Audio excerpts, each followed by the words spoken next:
సాయంత్రం అయ్యేసరికి వాతావరణం చల్లగా అయిపోతుంది. ఈ చల్లదనంలో బయటికెళ్ళాలంటే భయమేస్తుంది.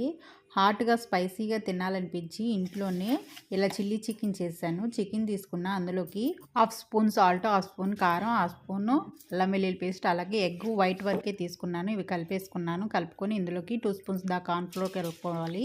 కలుపుకొని వేడి వేడి నూనెలో చికెన్‌ని ఫ్రై చేసుకోవాలి. డీప్ ఫ్రై చేసేసుకోండి. ఈ విధంగా డీప్ ఫ్రై చేసేసుకొని పక్కన పెట్టుకుని అదే ముగ్గుట్లోకి 2 స్పూన్స్ దాకా ఆయిల్ ఉంచుకొని సన్నగా తరుక్కున్న వెల్లుల్లిపాయి, అల్లం ముక్కలు, పచ్చిమిర్చి ముక్కలు వేసుకొని కొద్దిసేపు వేయించుకోవాలి. ఇప్పుడు ఇందులో క్యాప్సికమ్ ముక్కలు అలాగే ఉల్లిపాయ ముక్కలు కూడా వేసుకొని కొద్దిగా వేగిన తర్వాత ఇందులోకి 1 స్పూన్ దాకా టమాటా సాసు, సోయా సాసు, వెనిగర్ వేసుకోవాలి. అలాగే హాట్ చిల్లీ సాస్ కూడా వేసేసుకోండి.